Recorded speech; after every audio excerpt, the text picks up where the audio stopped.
Mr. Mises. Existence is pain. Anyways, hi, welcome to this early-ish / late episode that covers all things interesting in Flesh and Blood, which isn't actually an accurate statement for this one. We're going to cover a specific document that came out today. Today we're going to talk about that, but before we get into it, Alex, how has your week in Flesh and Blood been?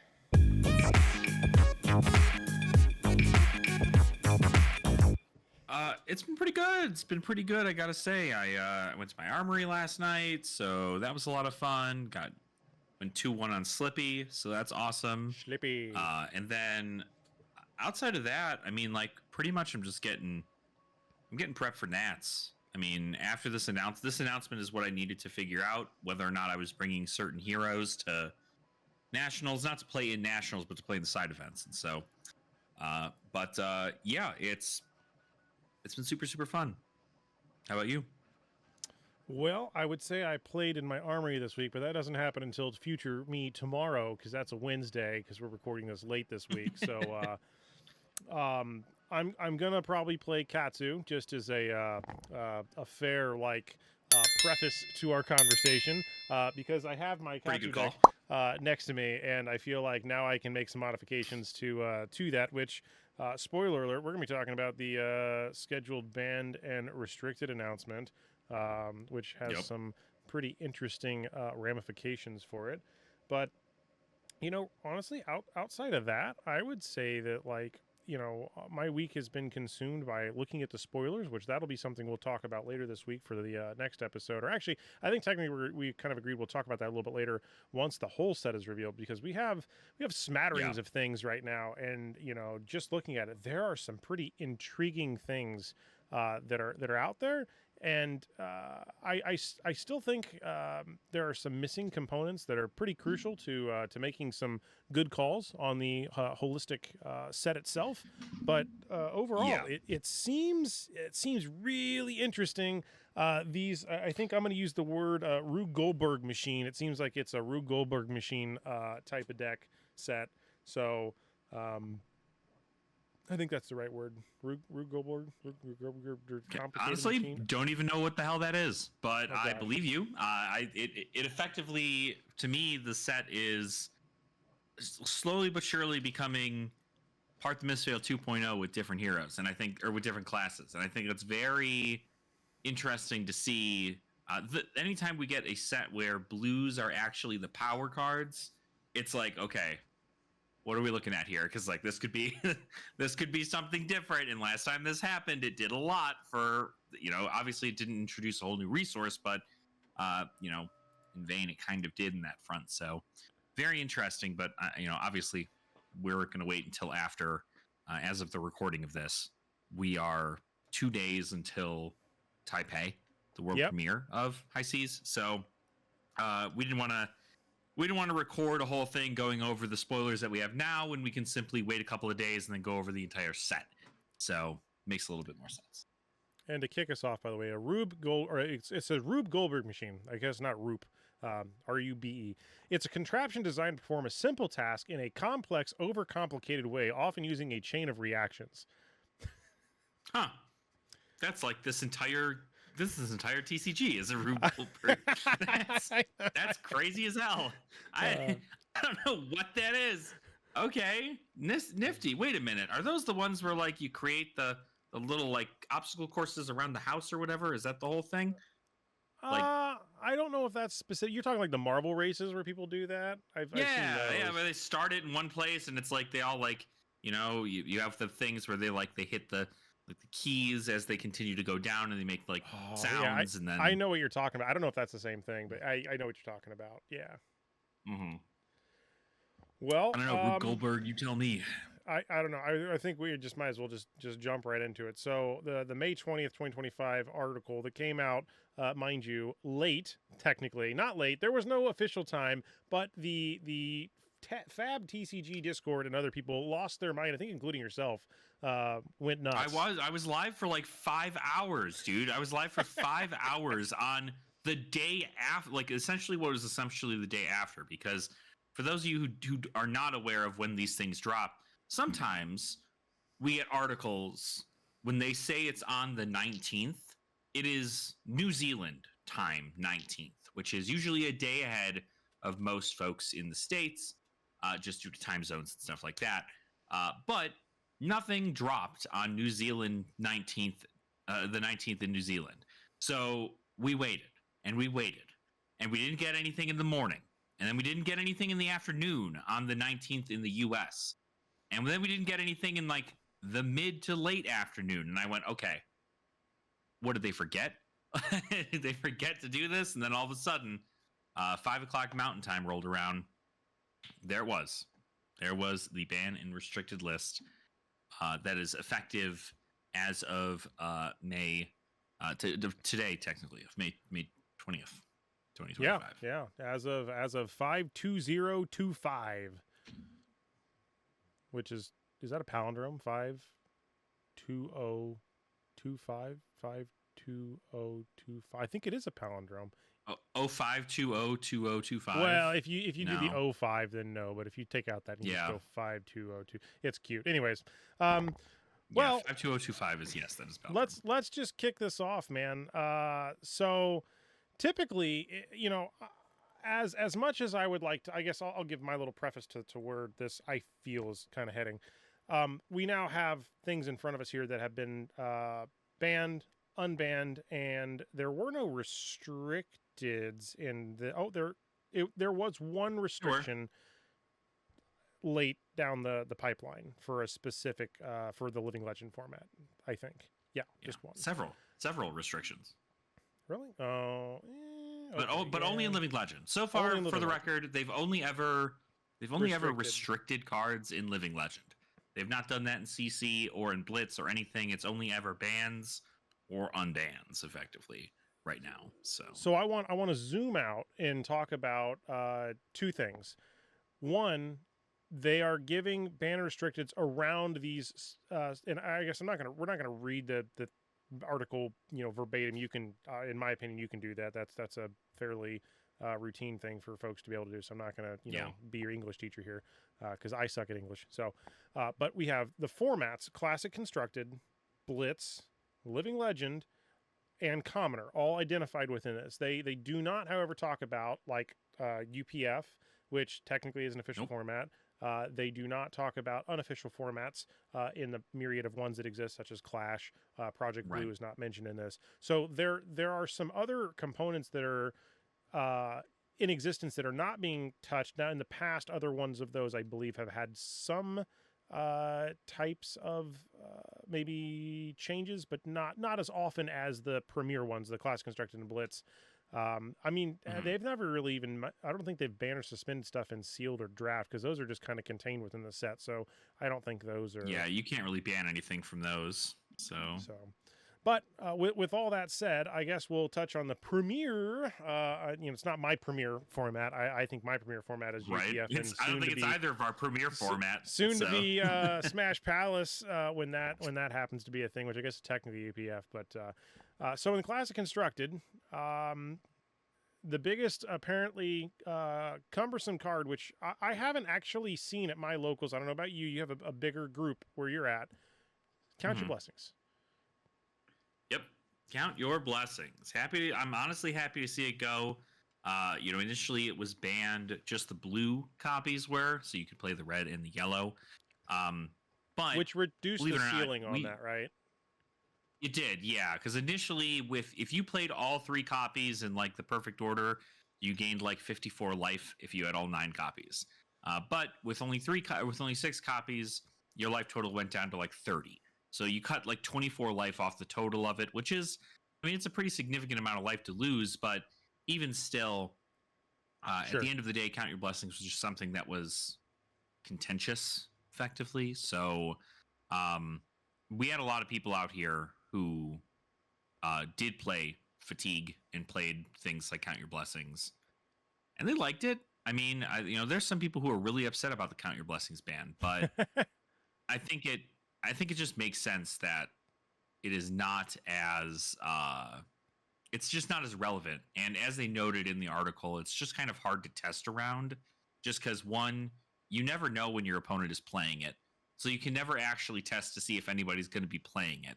And then for 2, even just from a design perspective, it doesn't make any sense to be like, okay, we're getting more cards here. Like, now how much health can people gain with CYB? Like, how much health can people lose with CYB? Like, where is the ceiling and the floor? And they effectively said, hey, since it seems to be majority of the people playing believe it's a contentious card that's causing poor gameplay, and then themselves, even the design level, were saying, hey, it's it's awful to design around. It might just be best to get rid of it, which is interesting because just when they banned Count Your Blessings Blue, they said this is what we want Fatigue to look like, and now they decided that it is not the case. So interesting to see. I was trying to see if there was a cheeky way to, with Ninja, name with Retrace the Pass, name Count Your Blessings, but it would never count as in the graveyard. So I don't think there was ever a way to actually add to your CYB totals. But I was playing around with ways to try and think of ways to do that, which... Anyways, now you don't have to worry about it. It's gone. Interesting thing there. Not there anymore. Yeah, gone. Bye-bye. Now, some other pieces, which, again, I think this affects you a little bit more. Scepter of Pain was banned, which I think was Vincett's. Is that a signature weapon, or is that... believe it or not, Vincett did not run Scepter of Pain. So, strictly the next 2 cards here, effectively, Germinate and Scepter of Pain, both that were banned, are strictly because of Florian in Classic Constructed. And the only reason being is because it's gotten to the point where being able to have that kind of almost non-interactive way to stop your opponent from creating a bunch of rune chants for next to nothing, even though it is interactive because you can still pitch to AB if you're trying to prevent damage so your opponent can't make rune chants, but Scepter of Pain just... tied along with Channel the Millennium Tree, it just ends up causing too much of an issue. It creates like 5 rune chants if it hits, if all 4 hit, which is really, really bad because that, 5 chance is insane.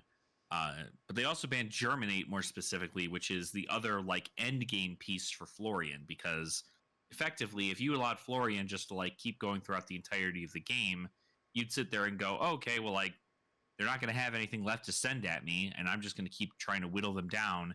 And then eventually their turn is Germinate, send 36 rune chants, and do exactly what they're supposed to do anyway. So it's good to see that those were banned. I definitely expected something like Reaping Blade to be banned over that, but I guess Reaping Blade also, like, it's kind of like a double-edged sword in the concept where you and your opponent can't gain life if your life totals are not in your favor. So I don't know, but I think it's fine. I didn't play Florian, so luckily it doesn't really matter to me.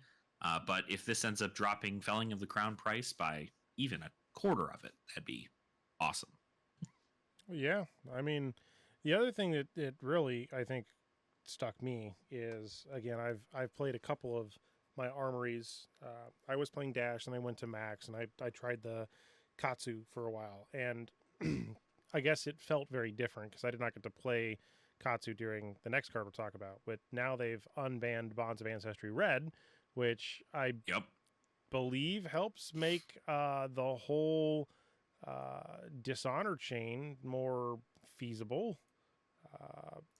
Maybe not, but maybe there's other things that Bonds of Ancestry in general is better at, but still, I mean, it does provide awesome combo potential, obviously, with Katsu. I mean, being able to tutor stuff out, you're able to get bonds into the banish zone and kind of line that stuff up properly. Because not only do you have Bonds of Ancestry now, but you still also have Retrace the Past. So technically, you can run like 6 cards in there that are still effectively going to make you able to run that dishonor line. If really what you're trying to do is dishonor your opponent, there aren't. It's just so fun. It's great to do, And there's a lot of heroes that it actually matters that they get dishonored, right? I mean, it really, really hurts a lot of heroes if it's like, oh, okay, like if you dishonor Slippy, like what? You just die. Like there's just nothing you can do in that front. Like you just die. And I think it is definitely valuable to have that opportunity available as a ninja to effectively shut down your opponent's hero. But it's still, I mean, the dishonor line, you had to work for it the whole time anyway. Most people really weren't even running the dishonor line. Instead, what they were doing is just maximizing their damage with Bonds of Ancestry. So I expect to see a lot of it, obviously, with the I don't know if you've seen the market recently, but Retrace the Past is up to $15 because of that. And it was like $1 Majestic, I kid you not, like 2 days ago. But well, that's how the market works. So that's it. It's anytime anything gets re-entered into the format, it's like, whoa, this hero is going to be the most aggressive thing ever. But we know that it's a card that is constantly watched, and more importantly, the takeaway from this ban list is that they are going to be doing bans more frequently. So they're going to be more aggressive about their bans. So if they do see something like Bonds of Ancestry get out of hand, they may just ban it again, right? And that's just the situation there. Oh yeah. I think. Sorry, my dog. It's like raining or something. No, you're good. You're good. What are you doing, guys? Brother, like,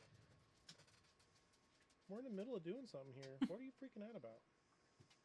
He's just a scared baby. I got my three-legged German Shepherd below me. He's just a scared baby. My little Morkie is chasing around. He's like, goodness. What is going on? He's like, I'm here to stay. Oh, buddy. Let's go lock the gate. What are we doing? Why are you circling me? Like, I'm not dead. You're not. Yeah. 1 second, I'll be right back. Okay, Luna, you're out too. Come on. Okie dokie. Sorry about that. They were having their heyday. Little puppies. When it storms, babies.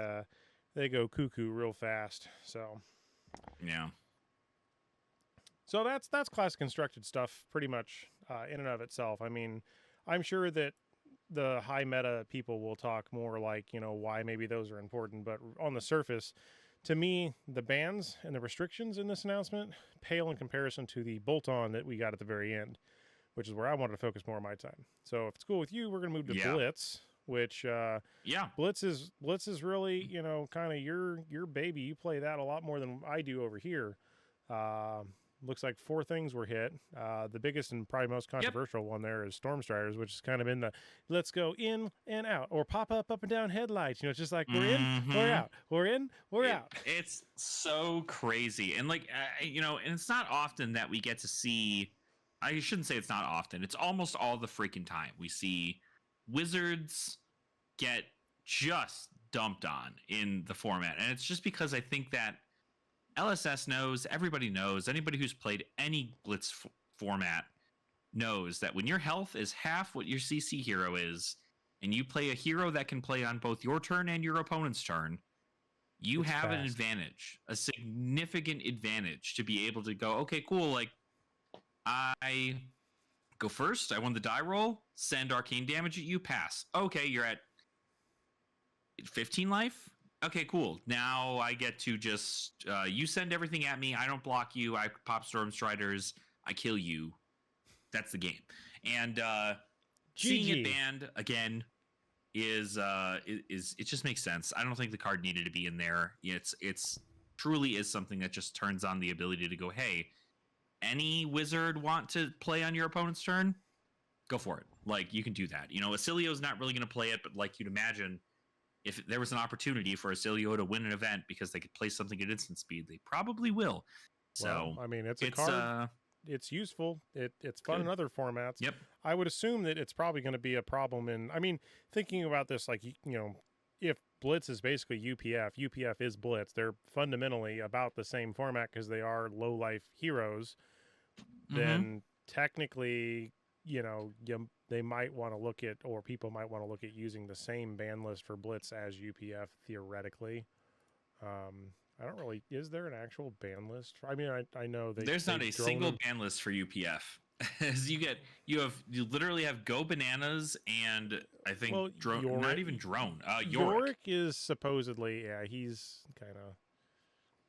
It's literally Yorick and Go Bananas are the only two cards that are unable to be played in only official UPF events. So if you're just playing unofficial UPF at your home, you can play Yorick, you can play Go Bananas, you can do that stuff. So that's why, like, the UPF ban list, obviously there's not anything changed there because it's just not, like, one, it's not a format that, like, while they're coming out with things like Smash Palace and things like that, truly in and of itself, it's not its own contained format with like a competitive scene. It is just people playing cards they like at a table with their friends, and that is why they don't really seem to like touch anything whenever they do stuff for the ban list here. Sure. Well, I mean, if you want to talk about the specific cards, there's Channel Lightning Valley that got banned. CYB is also banned. Flicker Wisp was banned, and Storm Striders was banned in Blitz. Yep. Yeah, nothing insane here. I mean, it's not often I actually play the Blitz format. I more so play like the pseudo budget formats of Blitz. But seeing them hit stuff for Aurora is pretty good because Aurora just, again, like, she's able to dumpster people in LL. She can dumpster people in CC. She can dumpster people in Blitz. Having her get hit with stuff is good there. And then Count Your Blessings. They banned Count Your Blessings in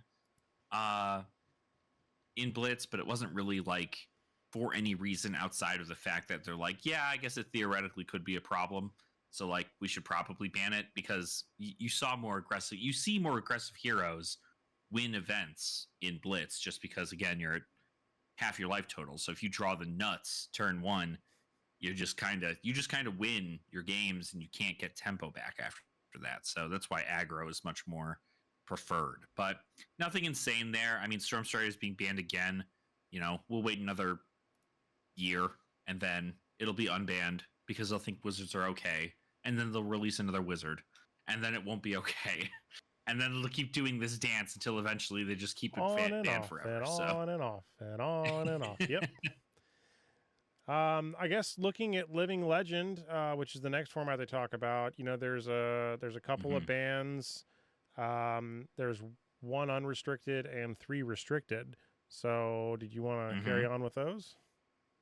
Yeah. So there's a lot of stuff actually in this blurb, not even just talking about the actual like bans themselves. But going over the bans, Carrion Husk got banned because Chain shouldn't have that kind of fridge when you're that aggressive of a hero. Crown of Seeds got banned because everyone knows that it's the reason Starvo gets to keep 5-card hands and also fuse more frequently. So Crown of Seeds just doesn't. It's really powerful, and Starvo was of course abusing it, so they went ahead and banned that. So 2 legendaries now banned from the Living Legend format.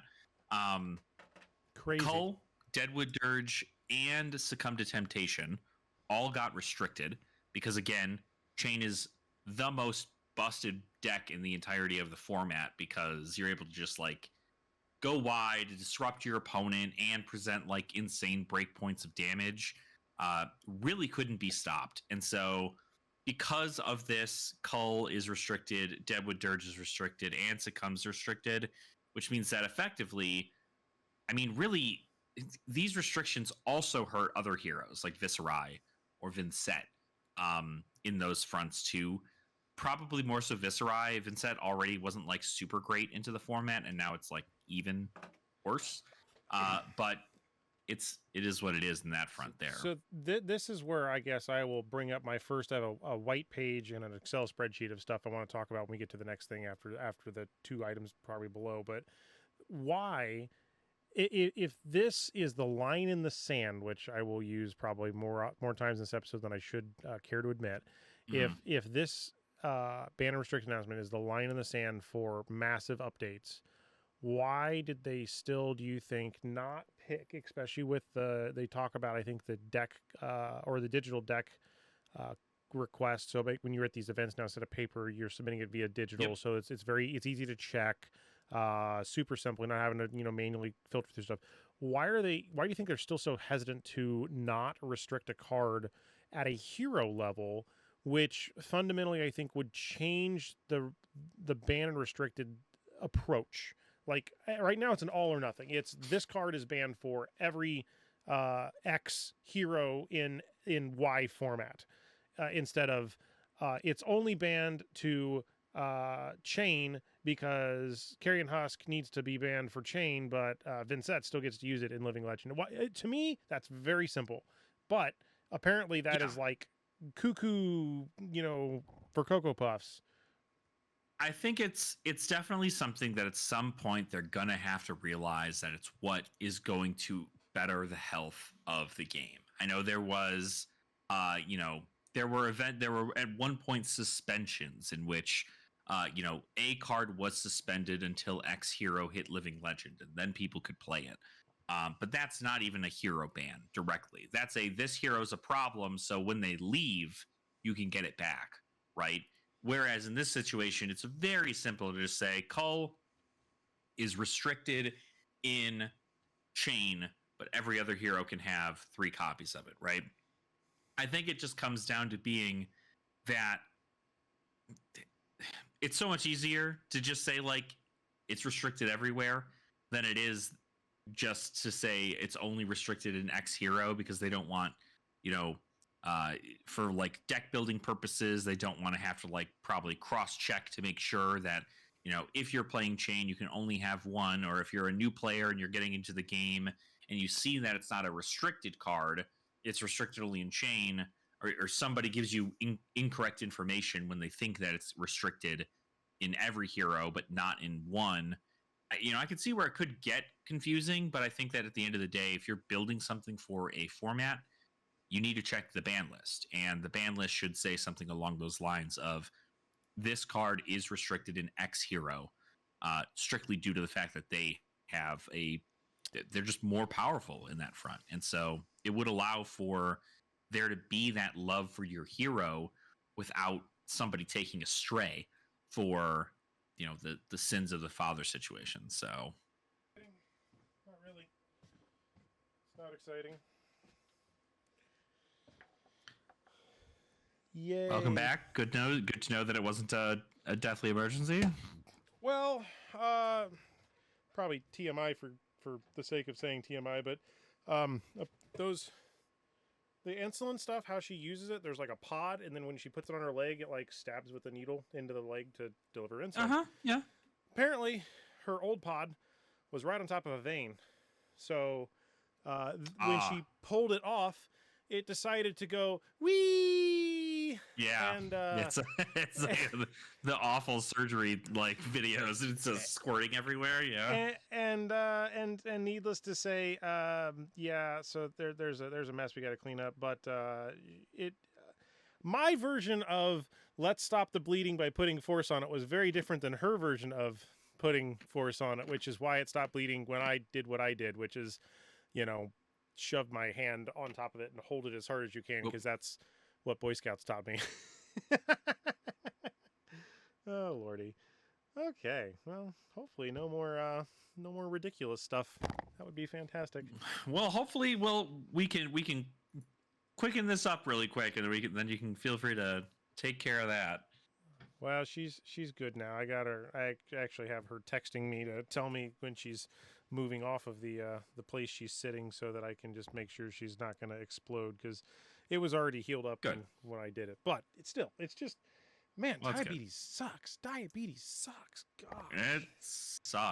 It sucks. My roommate has type 1 diabetes, and that's his whole thing. Is he's just like, anytime he's like, his whole thing is his levels are just like crazy, and so he'll come home and he'll be like, no, I've been in a low all day and I don't understand. And I'm just like, what's that? Like, there was a time in which like he was getting a low, like, shit, I shit you not. I mean, it was like, fuck, I don't know. It was like for like a week straight, he was just like constantly having to like manually take insulin. And he was like, he's like, or I guess that was a high. He was like, I don't understand why this was happening, and so turns out to the insulin pump that he has, the Dexcom that he's got,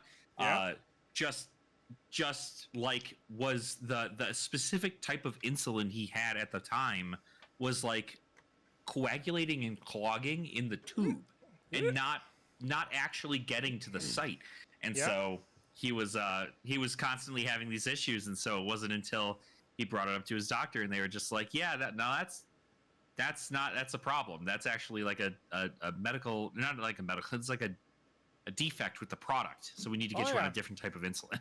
Oh yeah, yep. Well, these conversations sound somewhat familiar, man. With her being a type 1 diabetic too. Trust me, it's just like it's like playing. It's the best and worst video game ever because you gotta be proficient or you die. And if you get the high score, the high score is actually bad. You don't want to be the best of the game, and you don't want to be the lowest score because then you're dead either way. You got to be like that mediocre in the middle, and that's the best. And it's the weirdest way to describe it. Second place is the best you can do. Second place is the best you can be. So such a nightmare. All right. Well, where are we at? We got the banned and restricted. I think we were talking about Living Legend. I was talking about. We were talking about how the hero specific bans are still not a thing that we're seeing, and so. I don't know. I mean, like, I hope that eventually it happens, but currently that's not anything that they seem to still be doing. So I don't know. And if it never happens, that's fine. I just think that there will be a point in time where that will make the difference on whether or not certain heroes can function in the meta where people have access to other good cards. That is my opinion on where it is. Yeah. I mean, I also think it's going to be interesting just because, like, the Living Legend system is going to contain everything. Well, I mean, an insane amount of heroes. Like, there's so many different heroes that are going to exist in the format that it's just like you're hard pressed to be like, okay, yeah, like, there's always going to be the best of a class or the best of a talent because there's just going to be heroes with way better hero powers or way better interpersonal specializations or interactions that end up just being better. But overall, obviously we're not at that point yet, I guess. And right now the issue is how do we just continue to balance this format that is at its highest power? Well, and to be honest, if I remember right, I think Brian Gottlieb was just on an interview earlier today, I think with another podcast, Push the Point or something, or no, was that it? Yep. Yep, that was it. And listening to that, I didn't get all the way through it before we were talking here, but we have 33 current heroes, not counting the upcoming set, in the current pool for Living Legend.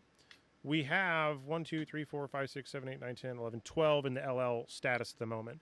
So right now it's 1 of 33 as your choice to play, and 12 have already exited. And then in Blitz, it's 1 of 45, 6, 48, just because 3 haven't even had it.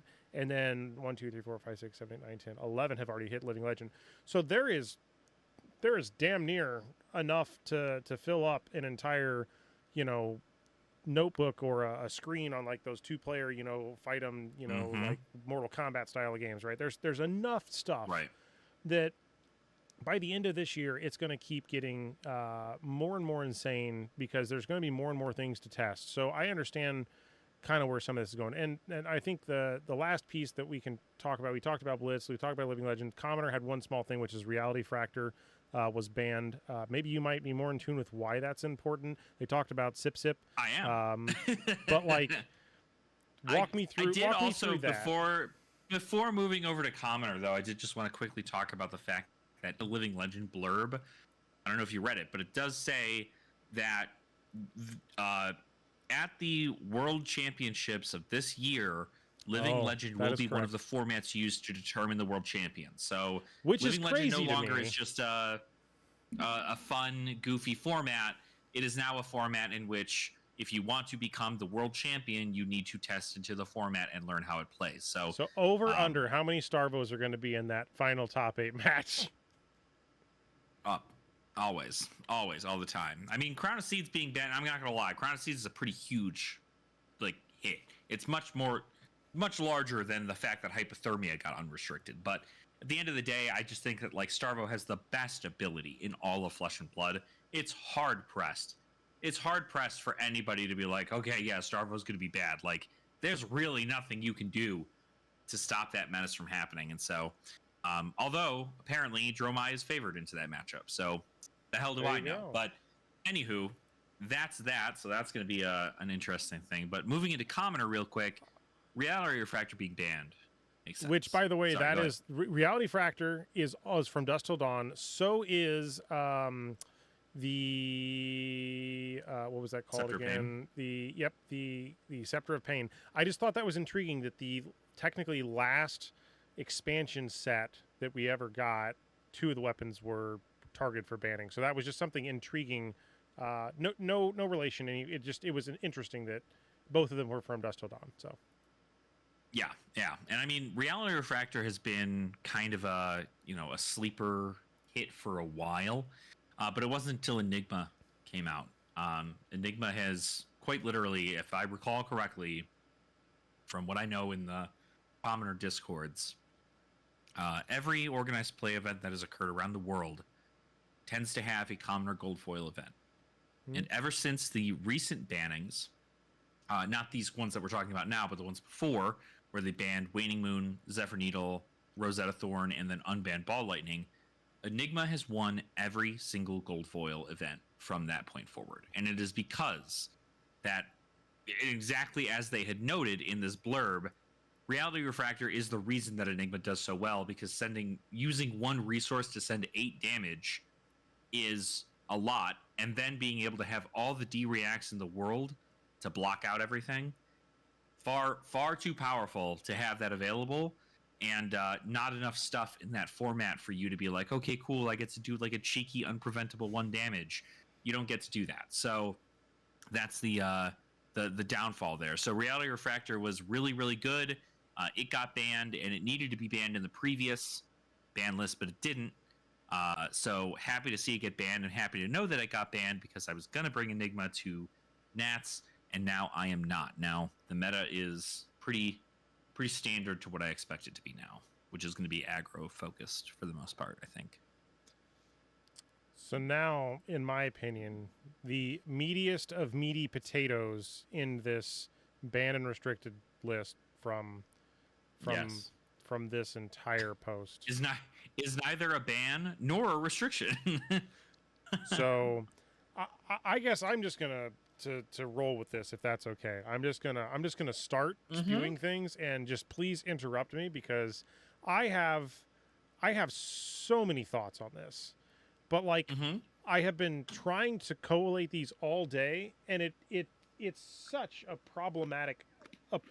Okay, the thing that they're doing, I don't think is problematic. We won't even actually know what they're doing, how it will work. We know what they're doing. We won't know how it'll scale out until, honestly, 2 years from today. We will not have a real. We'll have an understanding of some of it, and I'm being cheeky at the moment, not explaining exactly what it is, but this is one of those things where you can't just arbitrarily snip this off before a certain point, or you'll never know whether it had legs. That is kind of the preface to leading into saying that the update to Living Legend point distribution has really 2 key factors. One, which I didn't quite understand, and maybe you'll know more about this, but fractional Living Legend points, which I'm assuming is how they're doing the rounding when they were giving out points based on the 1,500 points per season. This is a note I had from somebody I was talking with, but it sounds like each season is 1,500 points, and then it's divvied out based on the number of events, and sometimes there were fractions of those points left over, which I guess due to the whole number system, they were being rounded, which I believe then technically not only could take away points, but if they do keep that, I don't know if they're going to display it to us, but in my head, at a certain point in the very far distant future, somebody could be at 999.9 points and need 0.1 points to actually Living Legend. I don't know if that's going to be the case, but that is one of the things that went through my head when I heard about fractional points, right? It's like, holy crap, what happens if, somebody just gets right up to that T and then misses it, and then now they're there for a little bit longer? thoughts on fractional points before we go into anything else? Yeah, I think it's kind of right in that same scope. I would have hoped that they'd kept rounding, because that's kind of what helps push stuff, because we don't want a hero to sit at 999 points like we did with Briar or with Lexi. Yep. And have that happen. So because normally, like the point acquisition, while a lot of them happen at these big events like Battle Hardens and Callings, a lot of them happen during the lead up seasons to things like ProQuest or Pro Tours and Nationals, being the Road to Nationals season and the ProQuest season. This is when all these heroes tend to see a majority of the jump in their points, because every win is worth like an accumulative like 2.2 points or some nonsense, like based on how many wins they have, kind of deal. So part of that is, from what I understand, and again, please, internet, correct me if this is wrong, but in a single calendar year, which is the reason I'm going with this first, there is an available 4,500 points split between 3 seasons of 1,500 points apiece. That is my current understanding of the point distribution for ProQuest, Road to Nationals, and Skirmish. Is that the way you understand it currently? Yeah, the only difference is that like Skirmish stuff is specifically for young heroes. So like if you're considering them in the same boat, like Skirmish heroes, the young heroes are on a different bracket. I don't know that. They're obviously still given the same point system, but if you're considering like CC in its own, you wouldn't add that 1,500 to it, kind of deal. Okay, so it could be as low as 3K, it could be as high as 45. I don't know that exact number, but the reason that's kind of important is because the major difference here is during the first year of legality. I know I said I wasn't going to read these verbatim, but this is actually super important to get spot correct. A hero's Living Legends points will be halved. So from concept of release until 1 year post that date, for every win, it's actually half that. So if to get 1,000 points, you actually need to get 2,000 points in the first year. So in order to speed run something, you actually need to speed twice as fast just to be able to be out of the system, theoretically. Year 2, it'll be no multiplier, aka the same. So just what it is today, what we're used to, the current system, minus the fact that they're now tracking fractional points. And then after that, which I think is where some people have a problem, which is after that 2-year mark. So after the end of year 1.999 and right at the beginning of year 2, it'll be multiplied by 1.5. So 1.5 times as many points. Now, on the surface, this seems pretty innocuous. However, I've been trying to all day do spreadsheet math like a crazy madman. And I will tell you, I've either found some very interesting data or I am fundamentally wrong. And I'm going to think I'm somewhat fundamentally wrong, because there is a theoretical issue, and I'm not saying the system is bad, but let me try to walk through this verbally, and then feel free to shoot holes in this, because I would hope this is wrong. This is my hope that I am a dumbhead and I have done something wrong. I'm going to use 4,500 points because that is what I originally was told by multiple people, and that's what a lot of my math was based on, which is still a pretty big number. So in the current system today, prior to this coming into effect, that means that in a perfect distribution scenario, we're never there. I'm not even going to get into the reasons why we're not there. I've been told it's never going to happen. But that would mean that 4 heroes plus half of another hero can Living Legend every year with that amount of points in a perfect, picture-perfect world, because we are now doing checks once a week instead of the whole, like, getting 1,200, 1,100, whatever. Or even if you say that 500 points is wiggle room, 4 heroes in theory every year should Living Legend completely out if those 1,000 points went from a 0-point hero all the way up. Now, if there's points already involved, it could change that number dramatically, but I'll get to that in a minute. Does that part seem to make sense? I mean, yeah. If you have roughly about if you're working on a calculation of 4,500 points, every hero in CC needs 1,000 points exactly or more in order for them to hit Living Legend. So theoretically, if 4 heroes 4.5 heroes hit the market and all of them get all of those points, then yes, theoretically that would be the situation in which 4.5 heroes, right? Really just four heroes would hit Living Legend with that amount of points. This starts June 5th, 2025, which I believe coincides with the release of the new set High Seas. Yes. Okay. Now, when I look at this and start backpedaling, this is where I started chatting with you and some other folks to try to make sure I was looking at this. So on June 5th, the day this goes live, the half hero multipliers are High Seas, because this is June 25. So it'd be High Seas, The Hunted, Rosetta, and that's it. Technically, at that point, it would have surpassed because Mistveil would be out because it's in May of 2024. Yeah. So those three heroes, those three sets, which contain a total of multiple heroes. I won't go into naming all those at the moment, but all those heroes are going to be at half. Then, at that day, Part the Mistveil, Heavy Hitters, Bright Lights, and Dusk Till Dawn will be in the 1X category. And then everything from Outsiders back will be in the 1.5 category. Seems very straightforward. Yeah. So I don't mind that at all because, again, WTR heroes are kind of there. And in some of my other side documents here, I think I even sent this to you, but I'd post it. But like on the Living Legend board right now, Dash Inventor Extraordinaire from Arcane Rising is 1.5. So the highest 1X hero on the list is new at position 2 at 954. They're probably going to be gone anyways, so it doesn't really make a big difference. The next closest is KO at 737 points from Heavy Hitters.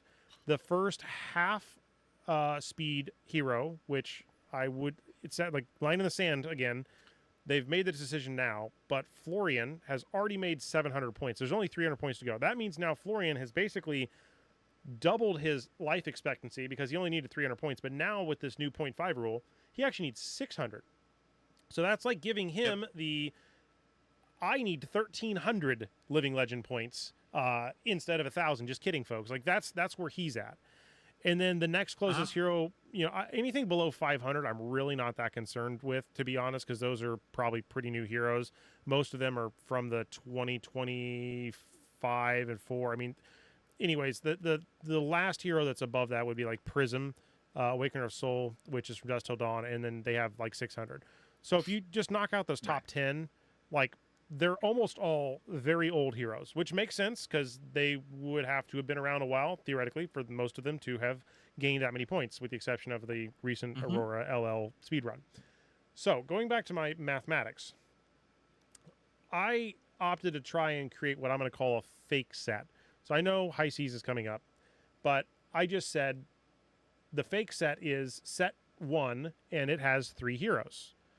Now, set 1 with 3 heroes, released in June of 2025, would then be under the 0.5 multiplier, which means to have one of those 3 heroes soak up the limelight and get to Living Legend, they would need 2,000 of those points to go from 0 to best in class and yeet themselves into the Living Legend book.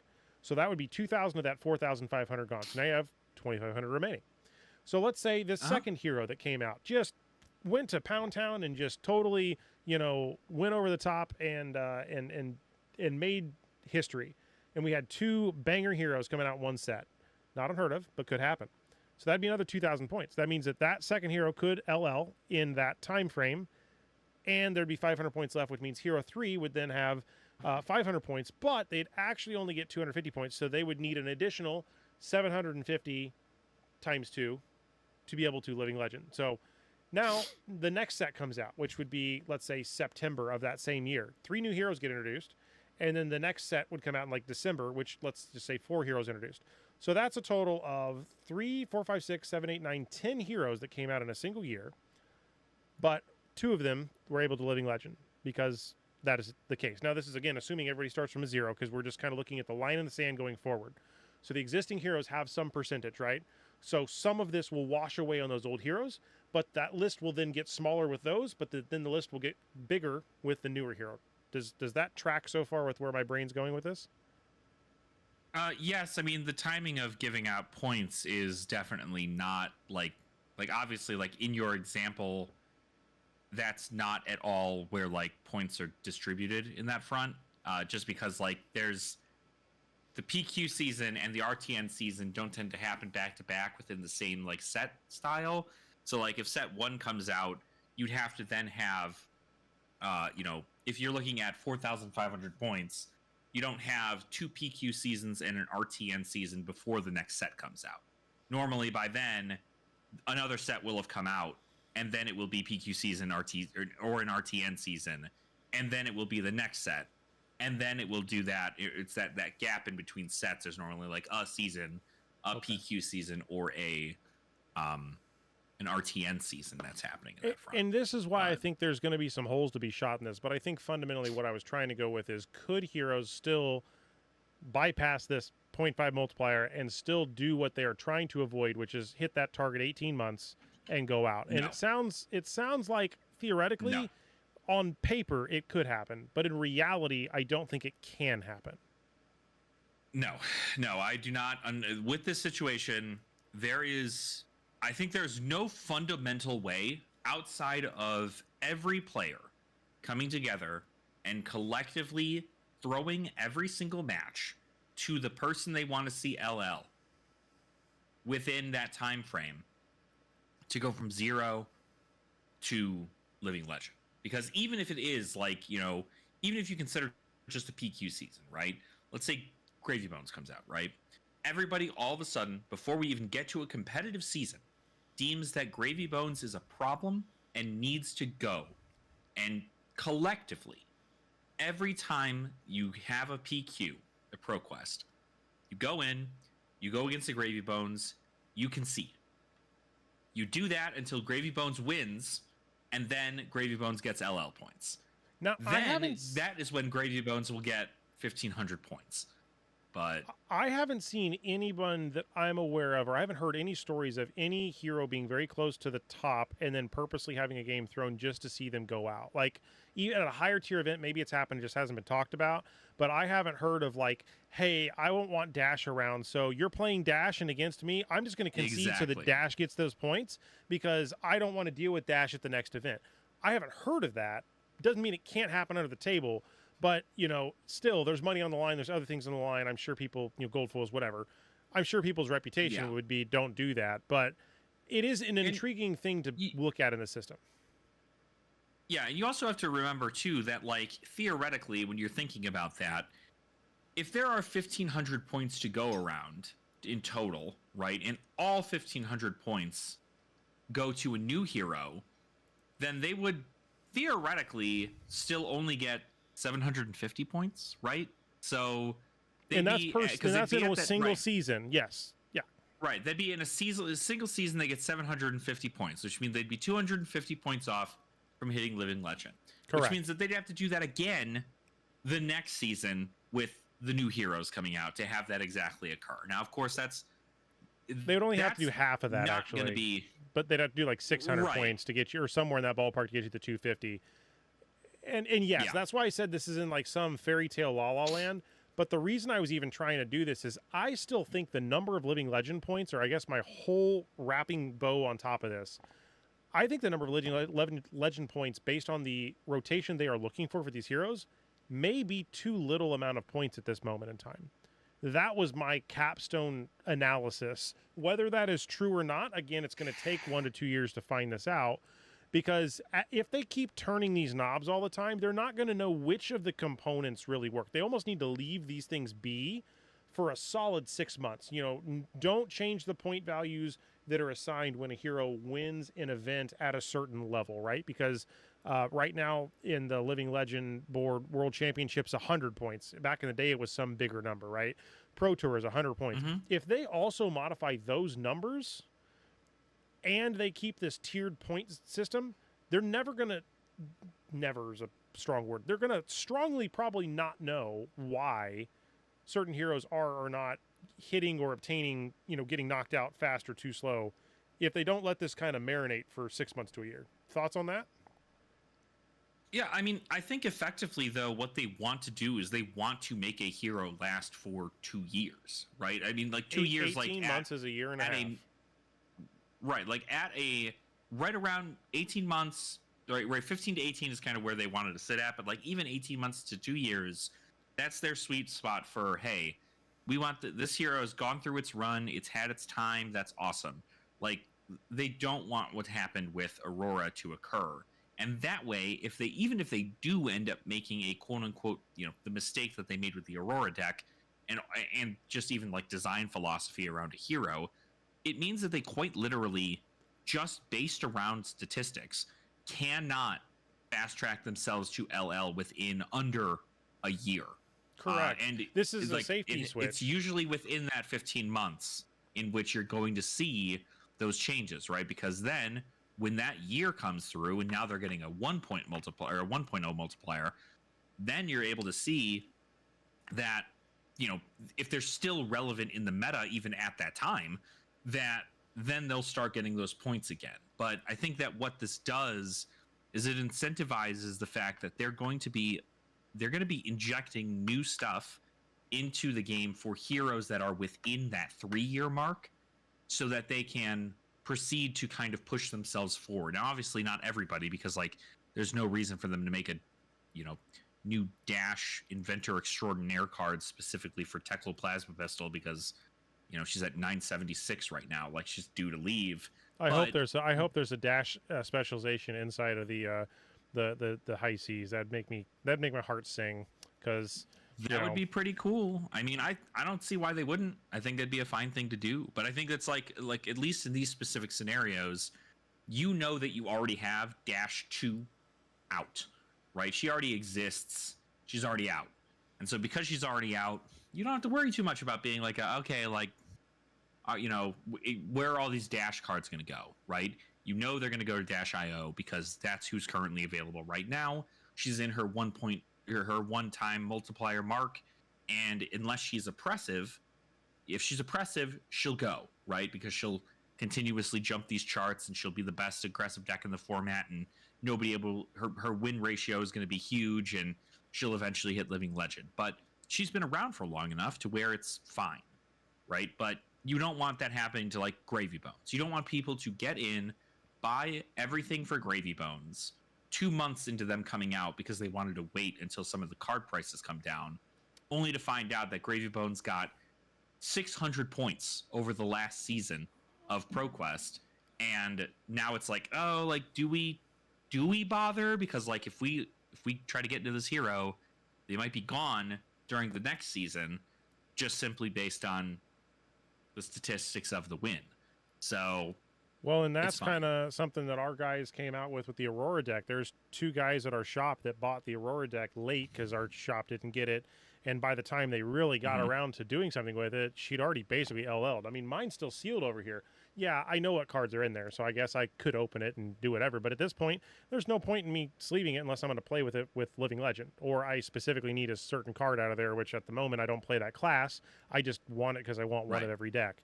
So I'm just going to leave it sealed until a point where I need to open that up. But, it's just crazy when you think about like the options that they have in front of them.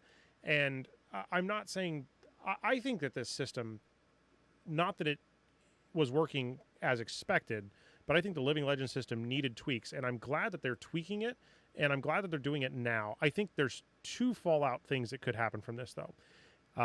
As cards come and go, because they're going to, and I still don't know what everyone keeps saying that they had mentioned that they're going to ban more cards more often, or that they're going to look at being more quicker or rigorous or ruthless with banning cards. Where is that in writing or in a video? Do you know? Because I do not recall seeing that. Yeah, it's in the ban list. If you go to the restricted ban, the scheduled ban and restricted list, write down in that same blurb where they talk about the Living Legend point system. It's that last paragraph.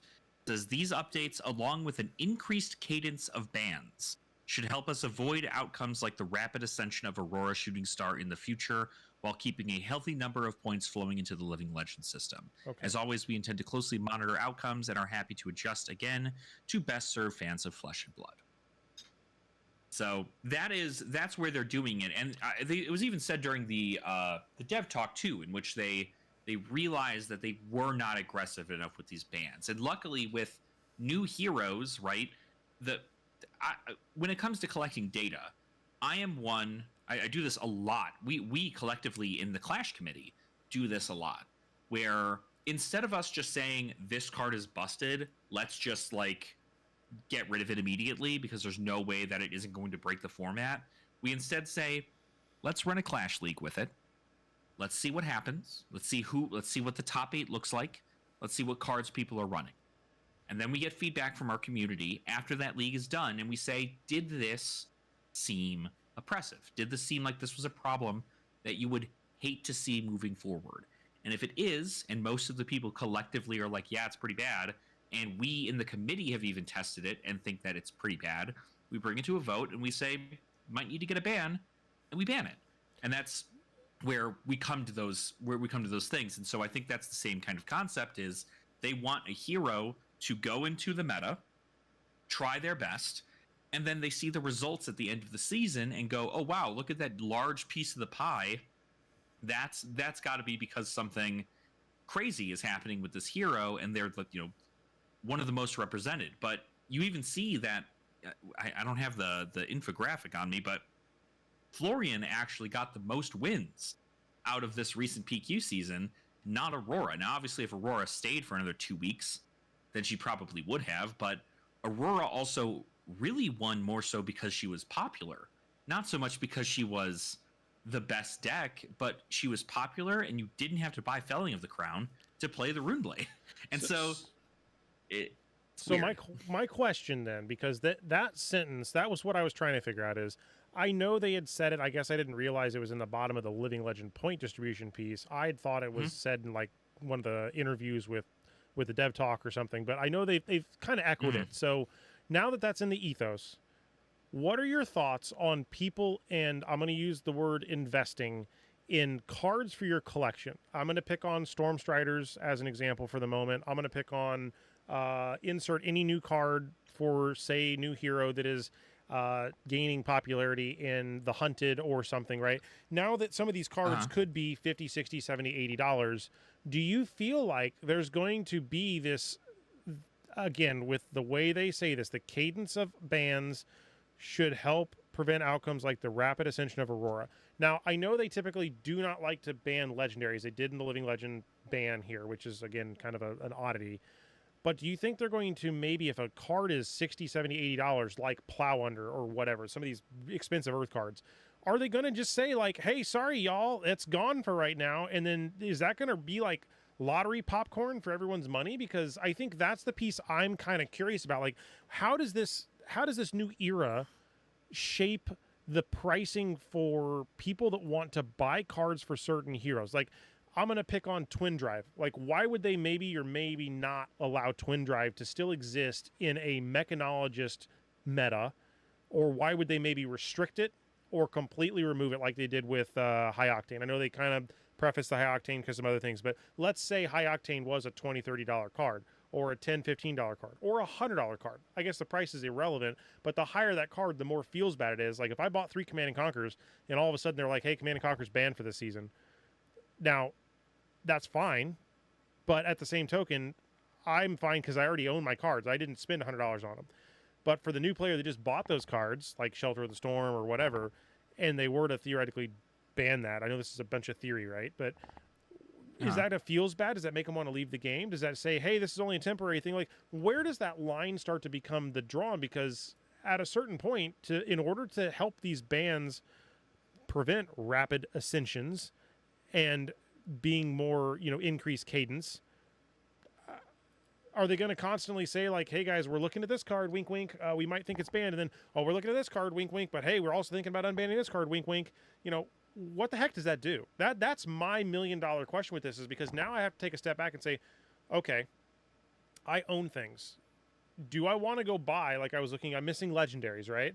One of those legendaries at the moment, and I'm going to shut up right after this. Sorry, I don't keep going. But one of those legendaries was all the way back from, well, actually, I technically am missing Dyadic Carapace. I think that was now yours. So I got that to you, right? Because I haven't. So looking through all the stuff, I'm like, hey, I need to buy one of these because I don't have it. So why would I want to choose to maybe buy that if they are actively removing Runeblade cards in Living Legend format? Now my brain might be saying, oh, maybe that's going to be a problem in CC, but my original one was going to be, I still don't have Crown of Seeds or Spellbound Creepers. So like those are two cards because I don't play those classes. And now I need to look at buying those. But should I invest into those cards for my personal collection? Yes, because I want to be a set collector. From a play the game perspective, what do I do going forward? How would you even begin to look at this? Because that's where my brain's kind of going with this is why would I want to buy some of these if I don't know what's going to happen?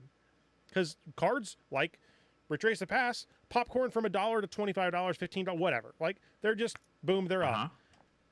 Cool. If you bought it beforehand, you're sitting on stacks of money. If you buy it now, well, shame on you, I guess, because you know what? I don't know, not shame on you, but like, does this make any sense? Like, it's not fluidic. It's very parabolic. It's very boop, and then free fall, parachute.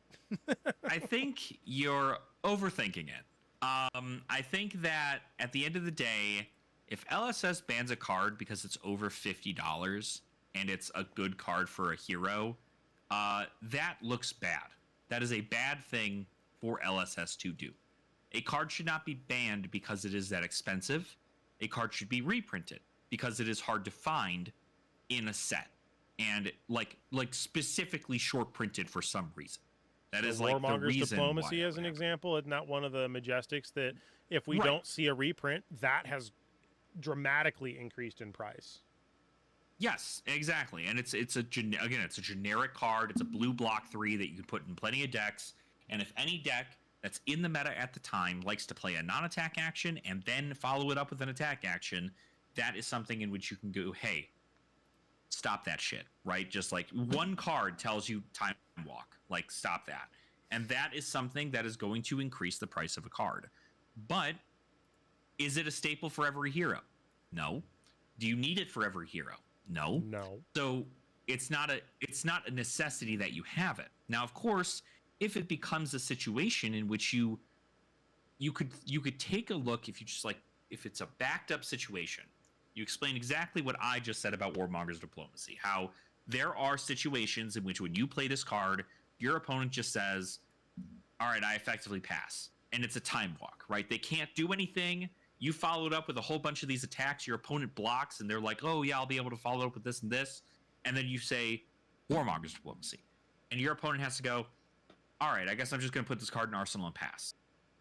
That feels bad in the form of many things right now. Is it anything that's plaguing the game right now? No, I don't think so. But it is something that at one point in the future of Flesh and Blood, something like that could be so contentious that it gets banned like CYB does. The issue with everything here, though, is that if there's an increased cadence in bans, it's not that they're going to be banning this insane card that's way above its pay rate, and you're only able to find, every so often inside a box. It's some new legendary that's blowing up the market. Like, if that were the case, they'd have probably banned Flick Knives long ago, but they made heroes directly related around Flick Knives instead. Sure. Because Flick Knives was a $10 legendary, and it wasn't until they made these heroes did they go, oh man, that might be pretty good, and there's Flick Knives. And what happened, right? Everybody who played Flesh and Blood immediately went, that's the new hot thing. I want to play that. What do I need? And they go, a $20 legendary. All right, cool, I'll go buy that. But then like thousands of people proceeded to buy that. And so when thousands of people proceed to buy it, you're gonna run out because nobody's opening Outsiders anymore. Nobody can even get Outsiders anymore. It's been out of print for forever. So again, it comes down to, if a card is expensive, it is just more than likely due for a reprint. If a card is busted, then it is more than likely going to be up for a ban. Because the cards that, like in Aurora that were due for a ban, nobody was sitting there like, oh my god, Crown of Providence needs to be banned in Aurora because she shouldn't be able to block 2 and filter, or Face Purgatory shouldn't be in there because you shouldn't be able to put 2 cards down and then filter stuff. It was things like Electromagnetic Somersault, a rare that people were like, yeah, that should get banned. Or even Channel Lightning Valley, even though that card was like $15 at the time. $15 for a Majestic, that's still so affordable compared to so many other things. Here's the question I have. I'm specifically looking at generics that are Majestic in the game of Flesh and Blood that are not special treatments. It looks like there are, I'm going to call it about 10 that are more than $20-ish. I mean, there are some that are in the 10 to 15 range. I'm not going to dive into those. But those 10 above, it would be nice if it was 10 above 10. That'd be cute. That's like a nice catchphrase. But the 10 above 20, Witcher Censor, Snag, that all you got, Premeditate, Call to the Grave, Enlightened Strike, Weakest Link, Warmonger's Diplomacy, Shelter from the Storm, and Command and Conquer. Those are the 10 cards that I'm seeing right now that are above that price range. Because they're generic, I feel like these are the closest possible options that could get sniped at some point. So my question would be why would I want to spend $50 as a person who doesn't own Call to the Grave and should have bought it at $10 because he's a dumbass and didn't buy them at $10 when he knew he should have. I need 3 of these, obviously, for a couple of different decks that I'm looking at. But I don't own them, and they're $50. So I don't know if they're ever going to get targeted for a ban, right? This is just speculation. This is pure speculation. FYI, speculation alert, speculation alert. But if I just spent $50 on it, who's to say that, obviously they couldn't look at it because it's some specific card that really enables something in the future with Gravy Bones or whatever. Now, obviously they should have done testing. They should have done, this is a very new thing, but like looking at 3, 4, 5 sets down the road, as this continues to progress, could these cards, any of them in your opinion, be on the list? They've already done it to Art of War, and look what, the price on that went way down. So yeah, of course. I mean, this is, it's a tale as old as time, right? I bring this up a lot when you talk about things like the, it feels recent, but it was a little while ago, the Commander ban for Magic the Gathering, right?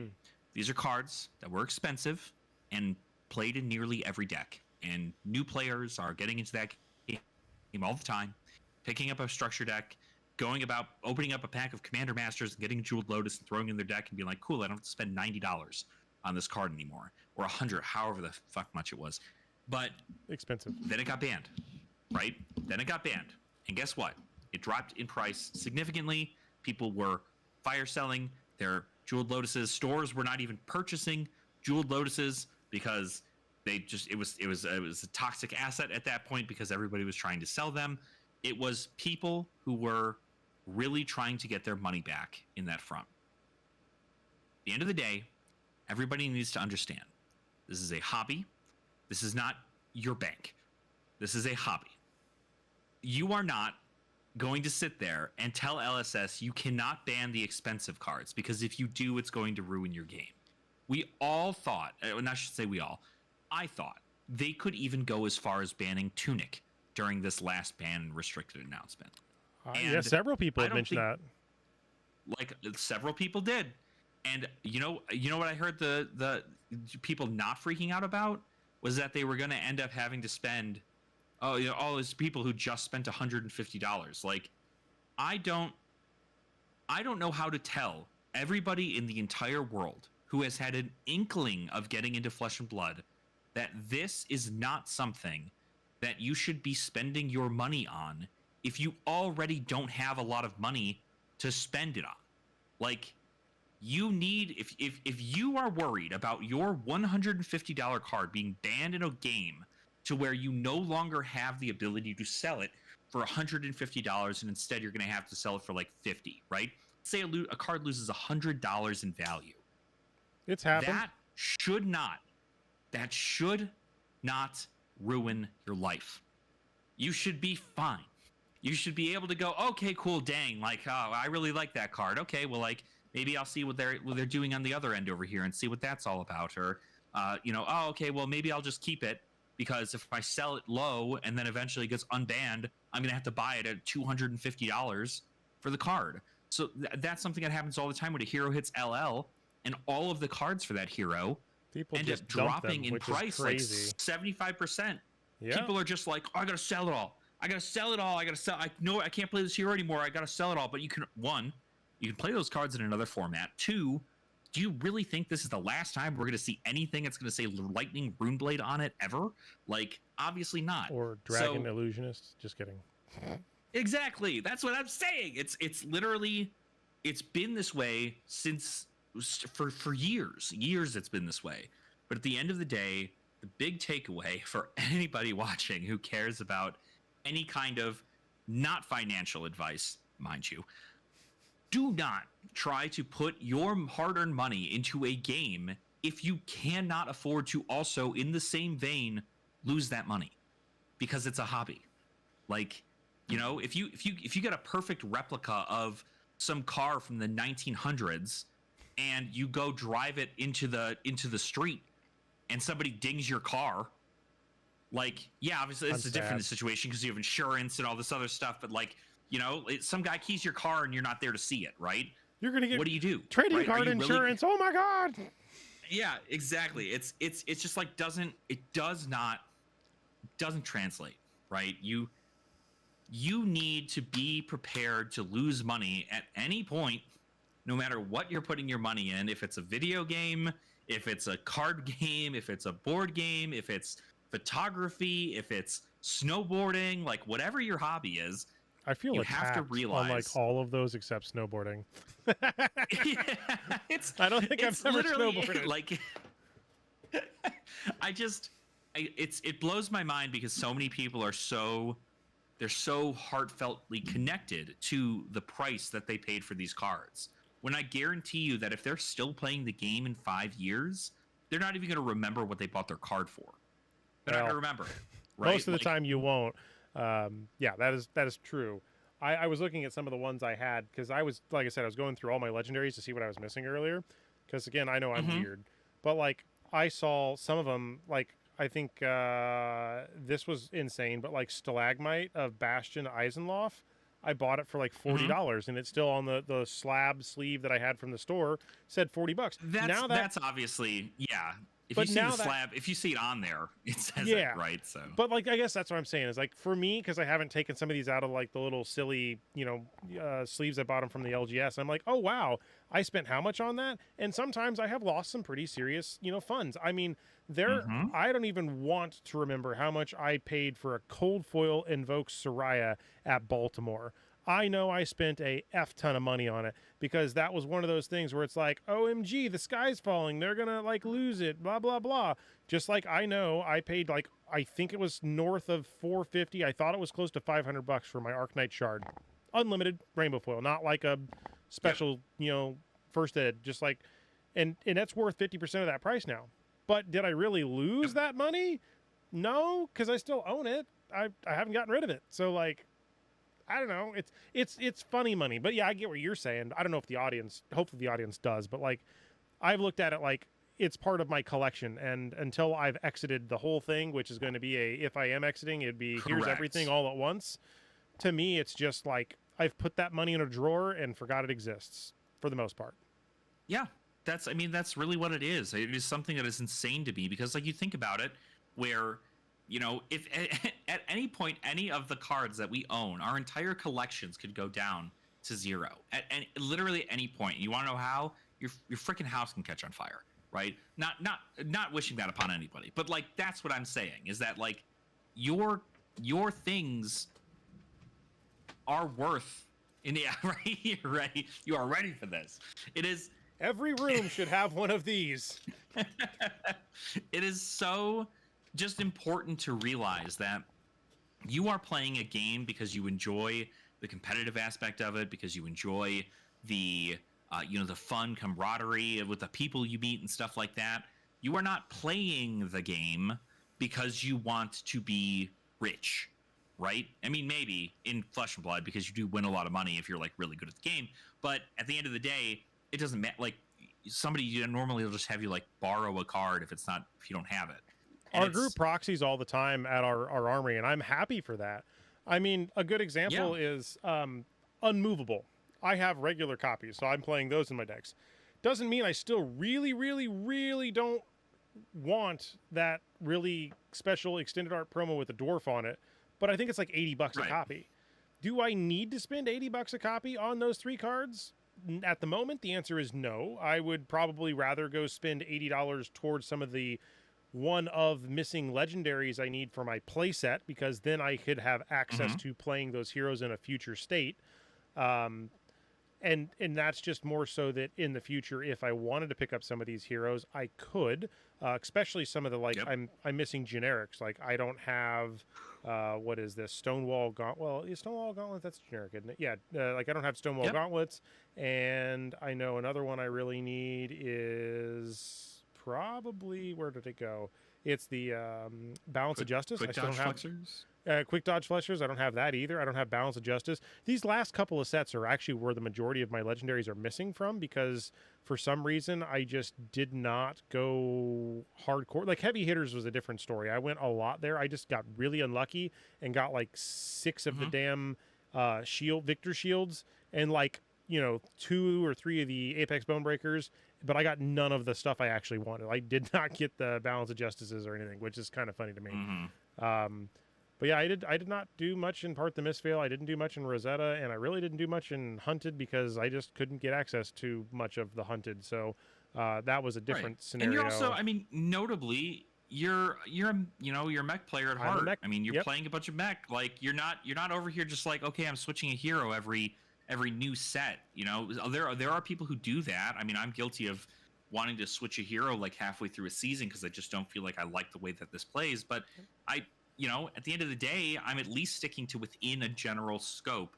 I'm not like, I got to play Wizard. Okay, let me spend $1,000. I got to play Illusionist. I got to spend another $1,000. Like, at the end of the day, if that's what you want your collection to be, that's good, because that means that you're able to make those changes when you own the cards. But it's going to be a lot to start it off. And then when you're finally at the point where you have a lot of these Majestics and you have a lot of these legendaries, you can go, okay, cool. What's that deck list, that one Pro Tour? Okay, cool. I own 750 out of the $850 that this deck is worth, and I'm just missing like a couple Majestics from the new set, and I'm good. And that's why you'll notice that I focused on the generic cards from those last couple of sets, are the ones I need to pick up. The Quick Dodge Reflexers, the the Stonewall Gauntlet, and the stupid punching bag Balance of Justice, because they're generics, which means I can use them in my deck. It also means I can use them in my UPF stuff for my heroes that are merchants that don't have anything else at this point. That's why I'm focusing on those. But yeah, the other stuff that is nice to have, I mean, yeah, there are definitely some draconic royal kind of stuff, or some of these like Mask of Deceit or Kabuto. Like, those are things I really want, but I don't actually need them at the moment because I'm really not playing those heroes. So, it's a personal thing, right? But, that's even from a new player perspective, coming in and looking, it's like, where do you even, I mean, face it, we're on like 16 or 17, right? Is set high C 16, right? Set 16 is high C 16. Yep. And we're not counting history packs. We're not counting the odd onesie twosie, armory deck stuff. But like, coming in now, your choices are a lot different than they were when you first started. Like, even just kind of figuring out, what you want to focus on. Hell, even when Gen Con rolls around, I will be very intrigued just to be a fly on the wall, to walk around and check who's doing what where, and basically see who's playing Guardian Mastery Pack or drafting and playing that, who's playing the LL decks against each other, right? That's a new thing that'll come out there. Who's playing CC, who's playing Blitz, whether or not, I think there's a super armory that's happening. Oh, speaking of Gen Con, I don't think I got to tell you, but my event did actually get approved. I just got a message about that the other day. Let's go. Let's go. Woo, I'm hoping to have a little bit of fun with that. This will be it'll be year 2 of me being able to do that. So if you're interested, which editing Jake, I should probably put this at the beginning of the video, because maybe it'd be nice to have more people show up. But there is an event. I'm signing in so I can read the notes on it here. To make sure I'm telling the right information. It is the Flesh and Blood TCG unofficial meetup. I did manage to this year get it to be $0, so it's free. You don't even have to buy a ticket. Like the other year, nice. For some reason I had to have, like, you bought a ticket, but then I basically gave you a bunch of stuff for free just to like help pay for the ticket. This year, whatever I did, I managed to get it for 0 cost, so it actually doesn't seem to be a problem. But it is at Friday 7 p.m. and I have it lasting an hour, and it is in the Stadium North Plaza at the something called Horseshoe. Don't know just yet, but I'll go scout that out when I get there. But yeah, that's just going to be a fun. It says 16 people are available to be able to go. So honestly, more people can just show up and hang out. I got a couple of my locals that I'm going to talk about tomorrow. Just maybe having us all meet up there, and just if I can get some Smash Palace or whatever, I might just try to mess around with that. I know it's only an hour worth of time, so yeah. But yeah, it's just going to be a kind of a get together, hang out, fun. So I don't know if you're going to Gen Con, but if you are, that's where I'll be at that time. So. I'm certainly, I will certainly do my darndest to see if I can make it. But now that I know that I'm more than likely going to Worlds as well, it is going to be rough on the PTO currently to see whether or not it's going to be the case. So yeah, PTO is always the complication when it comes to that. See, for me, the travel part is is it Baltimore again, or no? It's in Pittsburgh, right? It's in Philadelphia. Philadelphia. Isn't Pittsburgh? No, I don't even know. Gosh, see this? I don't get out much. Pittsburgh is in Pennsylvania, I think. Is Philly a 12-hour drive? Philadelphia? I don't leave this place. Philadelphia, PA. That's in Pittsburgh. According to get there from me, it's if I were to drive, 11 hours. It's literally a straight shot. That's cool. I didn't know that. That's 3 hours to Columbus. Then I've gone through that area. That looks like mountains. So I'd have to go over a mountain range. That sounds fun. Mm-hmm. Go to New Jersey. Yep. I guess it's technically closer than Boston because when I went to... No, was it Boston? Where was... It will be closer than Boston. Massachusetts is farther, I think. Yeah. Baltimore, Maryland. That was in Maryland. Where is Maryland? I'm assuming Baltimore was further.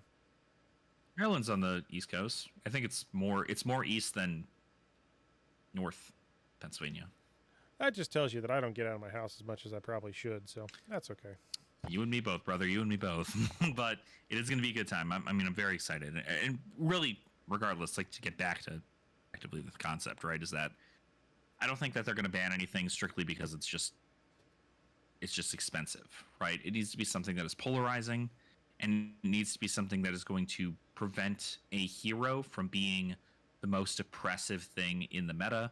And again, you normally only see bans occur after a season of events, or unless like the most disgusting, heinous thing occurs on a live stream during like the Pro Tour or Nationals, and then people get to go, oh, wait a minute, it's like, wait a minute, maybe we should back that up. So I think it's important that this is it's not anything that you need to freak out about. It's simply just, if you want to purchase the cards for the deck that you are playing, know that if they're generic, odds are if that hero LLs, you're able to play them in other heroes, which is really, really nice.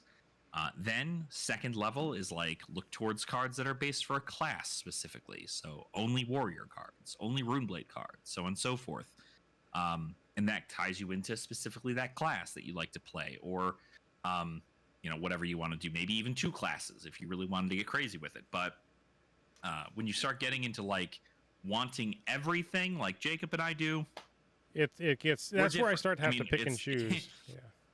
Yeah, that's that level. And so like really at the end of the day, play the hero you want to play the class you want to play, and if a card that you pick up is due to get banned, it will probably be something that is specific to that hero and their play style at the moment, and not something that is going to drop your entire deck from $1,500 to $20.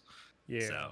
Well, and hopefully I didn't sound too doom and gloom on that. It was just more of a thought process to kind of figure it out, because, one of the reasons that triggered my brain to go down that path, right, is right now there is a lot of discussion amongst a lot of different videos about allocations with the high seas and trying to get access to product at a reasonable time and rate.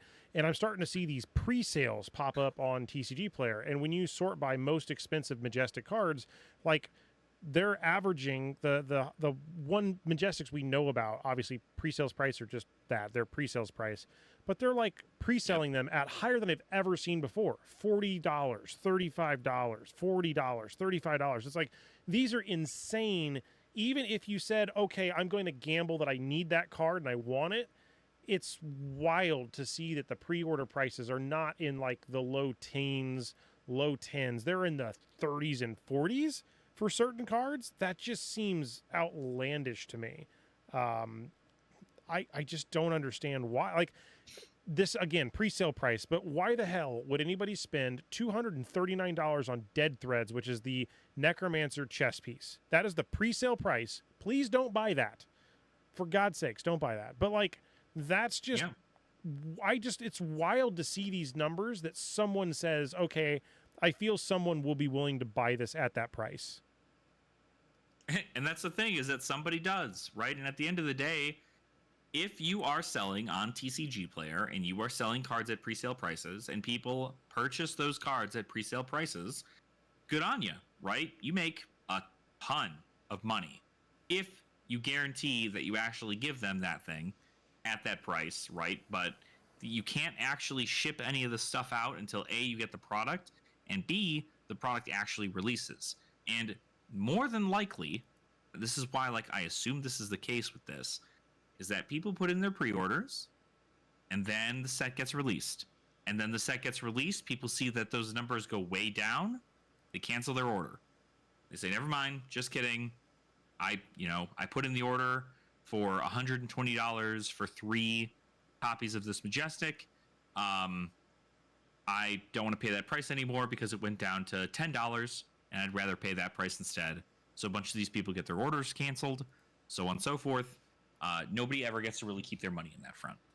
I watched in real time as awesome. the Star City bundle sold out. I kept hitting refresh on that. I saw it go down to like 30 something, and then it went up to 200 again. So I don't know how many total they sold, but like they were constantly being sold, as in they were going, and then now that they've gone through it all, it says, I just checking again to make sure they didn't re-release anything, but it says sold out on both. So I could have bought, as an example, this because I really do want that Copper Cog. I feel like it's gonna be a nice card because it's a Mechanologist card. That's the only reason I wanted to pre-order to buy one, but I'm really hoping that they're not going to be stupid expensive because it's very specific to mech. But who knows? I really want that card because it kind of breaks the rule of fundamental FAB if you don't know about that card.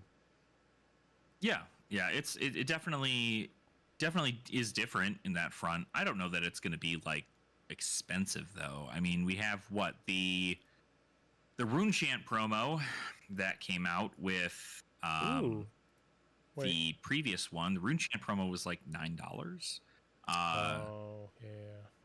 The cold foil one is like $20. So it's, I don't know. I mean, I think theoretically it's just a rainbow foil. It's not a cold foil cog. It's just a rainbow foil.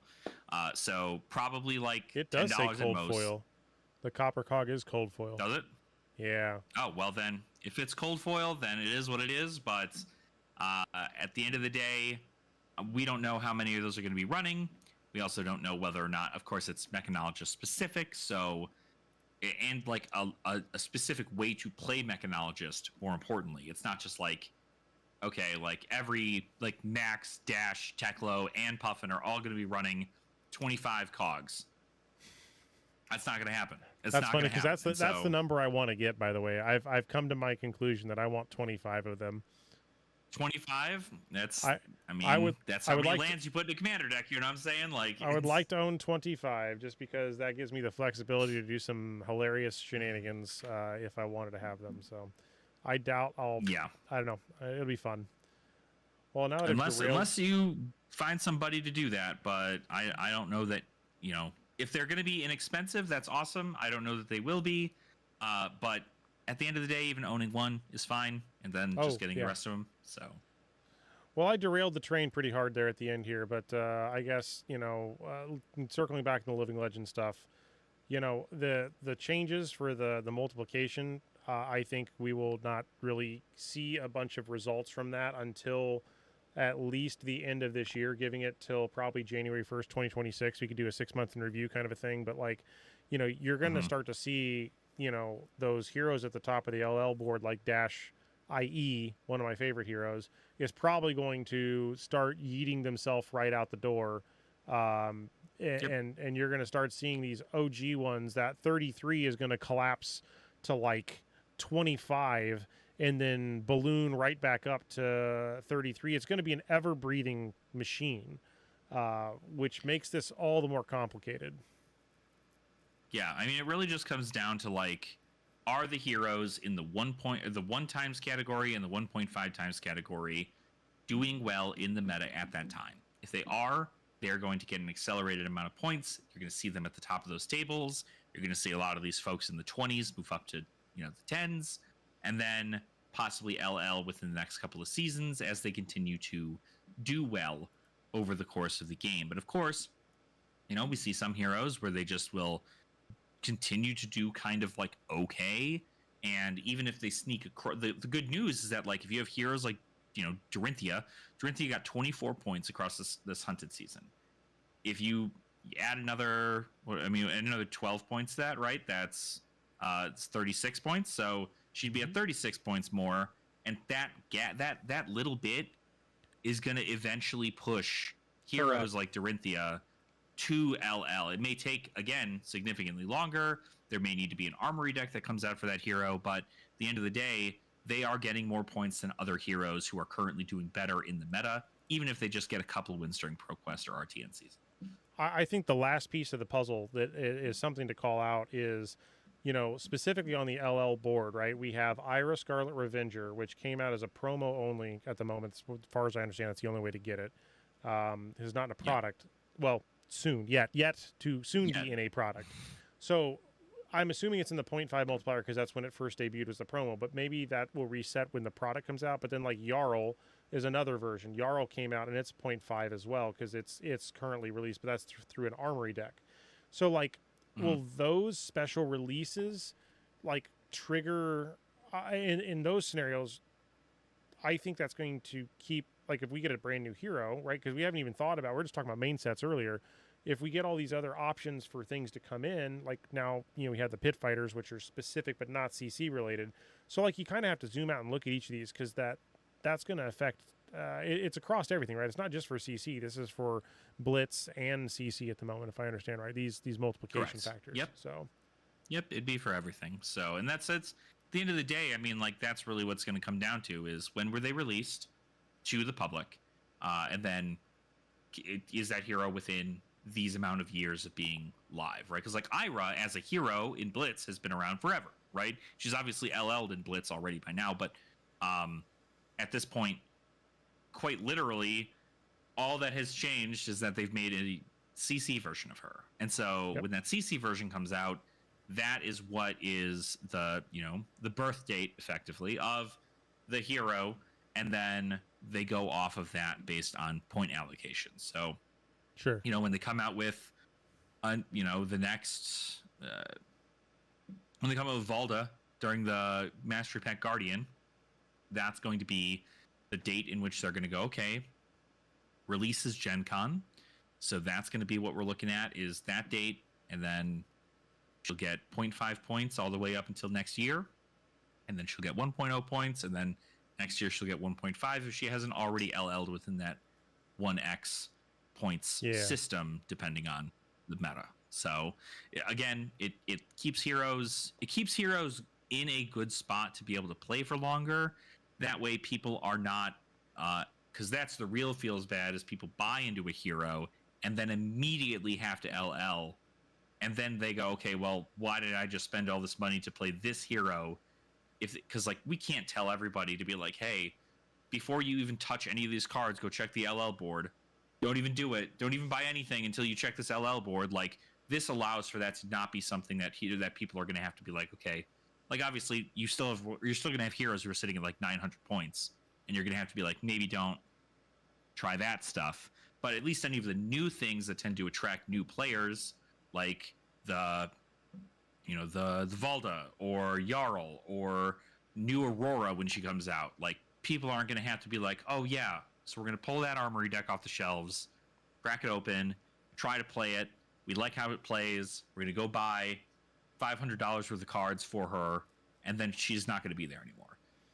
So that prevents that from being a feels bad that players will have to go through, which I think is fine, right? If it means that players get to get into the game as a new player, sit down and actually like invest themselves into a hero that they enjoy, that they got an ad for, that they see, oh cool, like, you know, I can't even imagine how many people are looking at Gravy Bones because it's a necromancer, and everybody who's a freaking edgelord has ever in their life wanted to play a necromancer, and so they sit down and they go, I want to play that. But it's a popularity contest, right? If everybody's playing Gravy Bones because it's the most represented hero, odds are, if it's actually good, that it would have just risen in LL points until eventually it would have LL'd within the year. And now we know that is not going to happen. That is not something that is going to feasibly be able to happen within Flesh and Blood for the first year of this hero's release. So it feels good. Last thing to wrap out this whole episode, we are on the heels of getting all the cards spoiled, the remaining cards that we don't already know about for the set at the world premiere. That's happening, you said, this Friday, I think, right? Thursday, Friday? Will we probably know everything? It'll be Thursday for us, Friday for Taipei. So today is Tuesday the 20th. I'm going to try to have this thing out by Wednesday, is my hope. I want to try to edit and get this thing out, shot to the door. There were supposedly some last minute surprises that, you know, we still haven't seen. I would think there's 2. So are we going to have a surprise hero in an expansion slot, do you think? That's my first question. No. Okay. And do you think we're going to get some sort of legendary variation of a reprint? Is that going to become a staple in sets going forward, do you think? Like turning a Majestic into a legendary kind of deal, or similar to how they did a reprint? Similar to how they did like Command & Conquer to a legendary variation, but to give a little bit more oomph to it. Do you think we're going to see that? Like, people have said like Warmonger's Diplomacy or Codex, right? Like, why? I mean, or just reprinted at a Majestic in the expansion slot. Like, do you think they're always going to upshift into legendary if they do that? Like, or is that not a thing? What do you think? I don't think it really matters what rarity the card is at in the expansion slot. You still have the same odds no matter what. The difference being is that it doesn't matter because people are going to complain that it's in the expansion slot and not in a box topper, and because of that, they're still not going to be able to get their hands on it. What if it's in a box topper? It's not going to be in a box topper. You sure? There's no box toppers. It's not. No. Treasure pack? You don't think that they'd stick in the treasure pack as a joke? That's not a box topper. But okay.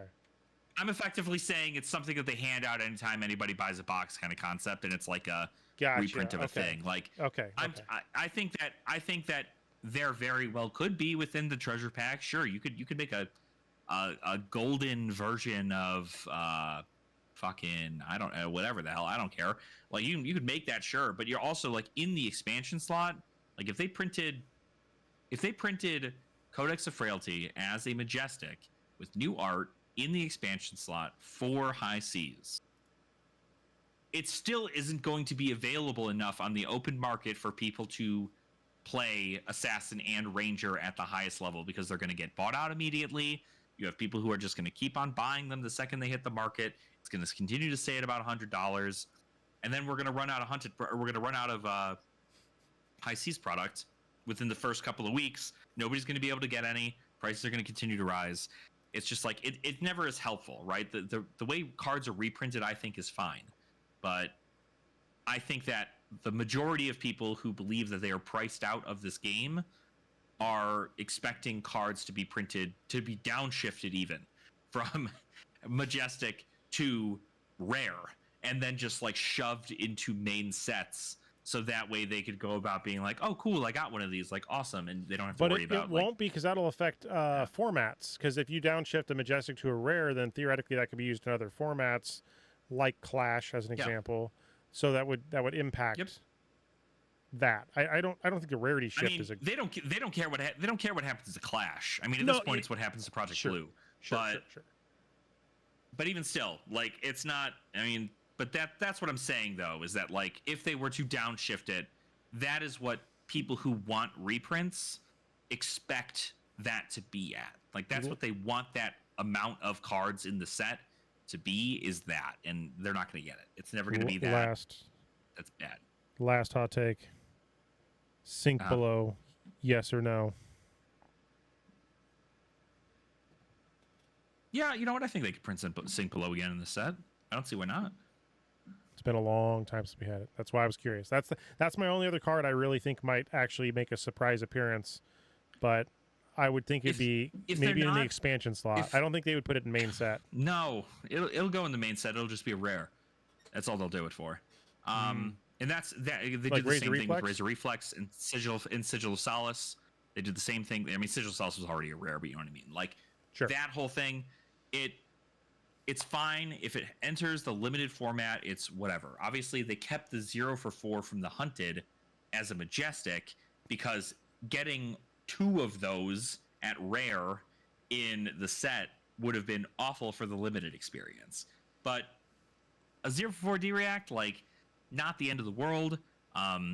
They could even do exactly what they, they could maybe even do exactly what they did with the Hunted, where they just reprinted some of the cards, but they only gave them one color, so like only red or only yellow or something.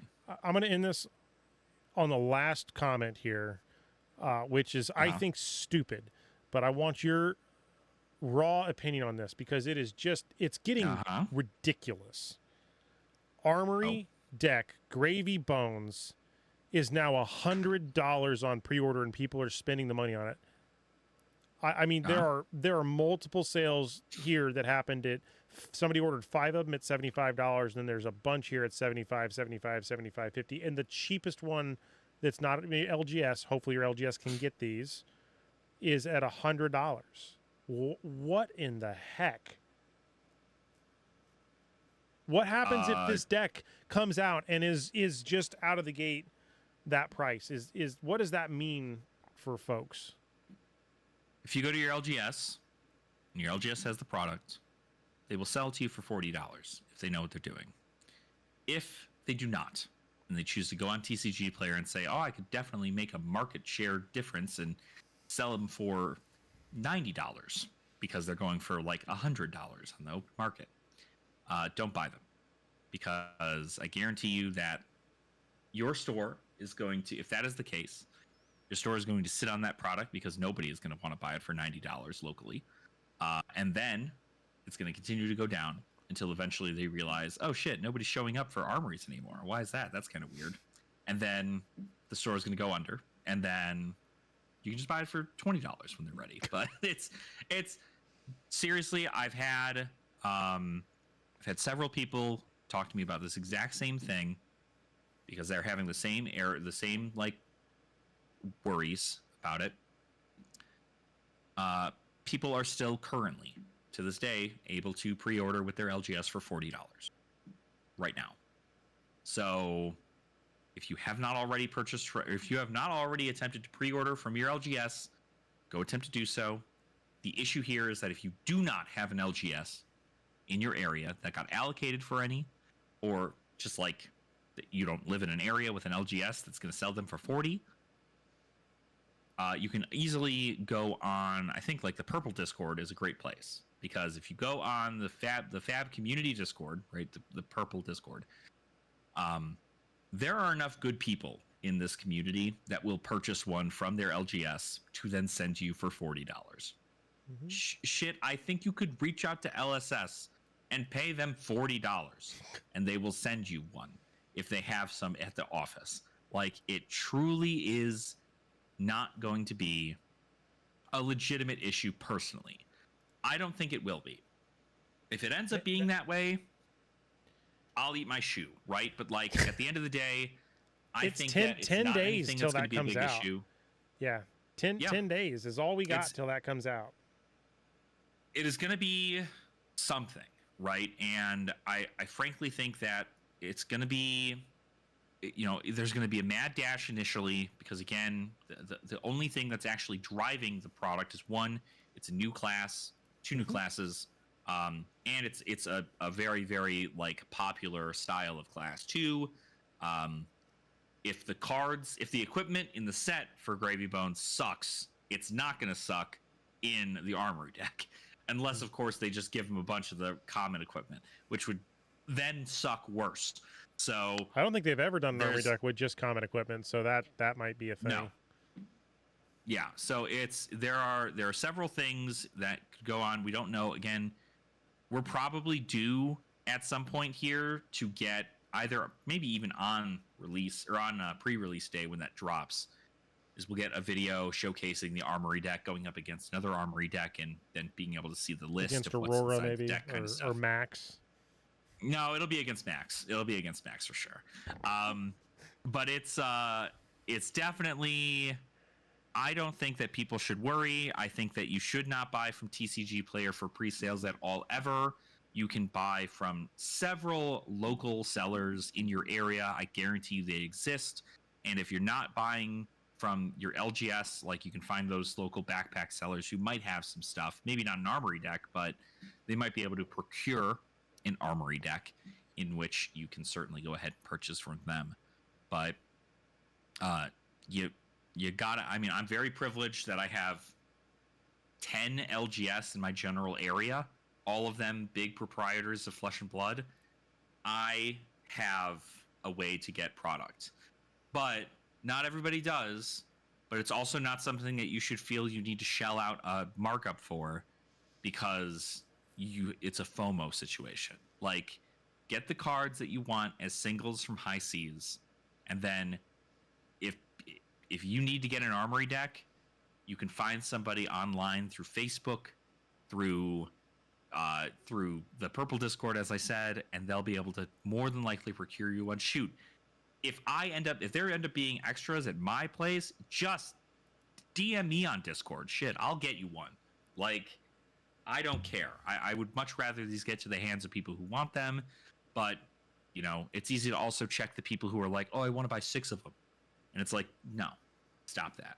Like, those people can go onto TCG Player and buy those things for $100. But well, and that's why I was curious, because you don't typically ever see, at least when I look at the sales history, you don't typically see more than maybe 1 or 2. So the fact that somebody on 519 bought 5 of them at $75 is kind of like an eye-opening. Like, that's interesting that in one transaction 5 were purchased.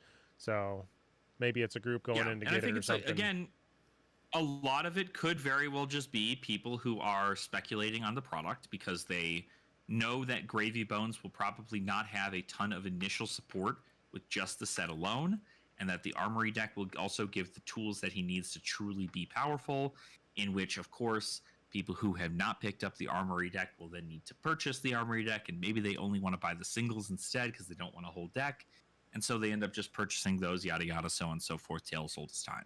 But it is definitely something to keep in mind. Don't ever buy anything for a marked up price. That's a waste of your money. If it's something like, you know, your family is going to leave you if you don't buy a Gravy Bones Armory deck day one, like, yeah, maybe buy it then, sure. But let's be honest, you probably need a new family at that point. So I don't know what to tell you. Well, the next time you think you need a new family, subscribe, click the bell, and join our channel membership, because I don't know if I have one, but I will be your family. I will be here to talk about Flesh and Blood. Go join Alex. He has a nice channel worth of things. Alex, where can they find you? You can find me over at Ash and Wings TCG. We're gonna get some more commoner stuff up now that we know that the bans are happened, and it's gonna be a lot of just kind of checking out stuff for the budget metas. We're doing a lot of Project Blue stuff over there too. So if you like a budget format, or you just like some stupid idiot talking at a camera all day, hang out over there. Rock on. Well, it's been a blast. Thanks for hanging out, and we'll see if we can chat sometime later this week and see all the goodness of the new set. So yeah, I look forward to it. Bye.